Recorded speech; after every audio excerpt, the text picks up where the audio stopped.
Assalamualaikum warahmatullahi wabarakatuh. Perkenalkan, nama saya Suripto, NIM 85654936, mahasiswa UT, Prodi PGSD, UPJJ Pekanbaru. Baik, pada kesempatan kali ini saya akan mempresentasikan asesmen adaptif berbasis AI.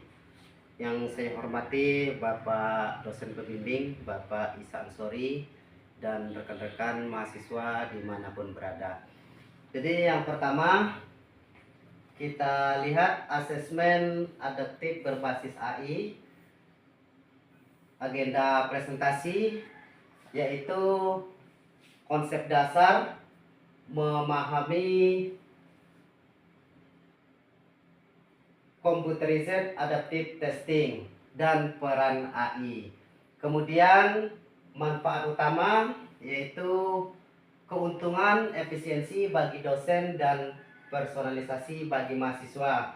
Dan selanjutnya adalah studi kasus, intervensi dosen dan evaluasi mandiri. Kita lanjut. Pergeseran paradigma evaluasi. Pendekatan yang biasa kita lakukan selama ini adalah pendekatan tradisional, yaitu pendekatan tradisional ini semua mahasiswa mengerjakan soal yang sama. Jadi kelemahan dari pendekatan tradisional ini, mahasiswa yang pintar akan merasa bosan, sedangkan mahasiswa yang tertinggal itu merasa frustasi karena sama mengerjakan soal yang sama. Sedangkan di pendekatan adaptif, yaitu kesulitan soal menyesuaikan kemampuan mahasiswa secara real time, presisi tinggi, dan waktu yang lebih efisien.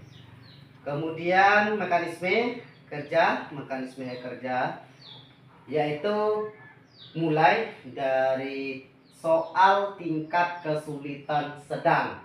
Apabila benar, sistem memberikan soal lebih sulit. Jadi apabila yang di soal tingkat kesulitan sedang, apabila benar, sistem memberikan soal yang lebih sulit. Dan apabila salah, sistem memberikan soal lebih mudah, estimasi kemampuan dikoreksi, dan hasilnya skor didapat dengan jumlah soal yang jauh lebih sedikit, namun akurasi lebih tinggi.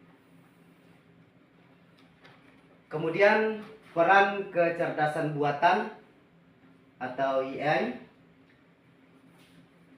lebih dari sekedar benar atau salah, yaitu pola jawaban, mendeteksi tebakan acak atau miskonsepsi spesifik.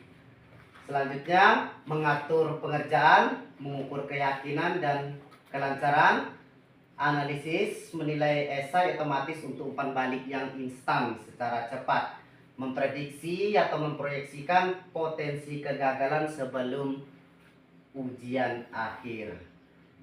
Manfaatnya bagi dosen. Yang pertama, bagi dosen manfaatnya adalah efisiensi waktu, yaitu koreksinya secara otomatis dan instan, bahkan untuk analisis yang kompleks, membebaskan waktu untuk mengajar. Kemudian wawasan mendalam, bukan sekedar nilai angka, tapi peta kekuatan dan kelemahan kelas secara mendetail. Dan sistem peringatan dini, identifikasi mahasiswa berisiko gagal jauh sebelum ujian semester. Manfaatnya bagi mahasiswa, yaitu mahasiswa mendapatkan pengalaman personal, yaitu belajar sesuai kecepatan sendiri, tidak merasa tertinggal atau merasa bosan. Kemudian mengetahui kesalahan saat itu juga, dan mengapa itu salah, bukan harus menunggu minggu depan. Mengurangi kecemasan, soal yang adaptif terasa lebih pas dengan kemampuan sehingga mengurangi stres di saat ujian. Kemudian peta penguasaan, visualisasi jelas tentang topik mana yang sudah hijau atau dikuasai dan mana yang merah atau belum dikuasai. Lanjut, contoh intervensi dosen. Dashboard AI memberi notifikasi peringatan merah pada mahasiswa A di topik dasar kalkulus. Tindakan intervensi, dosen melihat detail mahasiswa lemah di konsep limit. Sistem otomatis merekomendasikan modul remedial. Mikrovideo lebih kurang 5 menit. Dosen menjadwalkan sesi konsultasi one on one yang berfokus pada masalah tersebut, bukan mengulangi semua materi.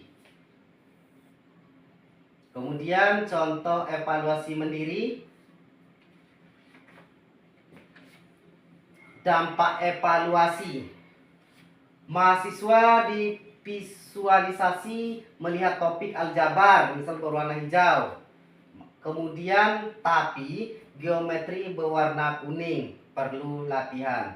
Metakognisi, mahasiswa sadar saya harus berhenti belajar aljabar dan fokus ke geometri malam ini. Aksi, klik topik kuning untuk latihan soal adaptif hingga berubah menjadi hijau. Langkah implementasi: 1. Bank soal. Bangun database soal yang besar dan terkalibrasi, mudah, sedang, sulit dengan parameter yang jelas. Pilih platform. Gunakan LMS yang mendukung modul adaptive learning atau integrasi API eksternal. Uji dan peluncuran. Lakukan pilot test pada kelompok kecil untuk melatih algoritma sebelum rilis massal. Tantangan dan etika. Privasi data. Data perilaku belajar mahasiswa sangat sensitif. Pastikan sistem mematuhi standar keamanan data yang ketat. Kesiapan infrastruktur. Membutuhkan koneksi internet yang stabil dan perangkat yang memadai bagi seluruh mahasiswa untuk akses yang adil. Nah, ini yang menjadi kendala di asesmen adaptif ini, karena di seluruh Indonesia akses untuk internet dan perangkat itu banyak yang belum memadai. Kesimpulannya, asesmen adaptif berbasis AI bukan tentang menggantikan peran dosen, melainkan memberdayakan dosen dengan data yang akurat untuk intervensi yang lebih manusiawi dan tepat sasaran. Kemudian tanya jawab, jika ada yang perlu ditanyakan.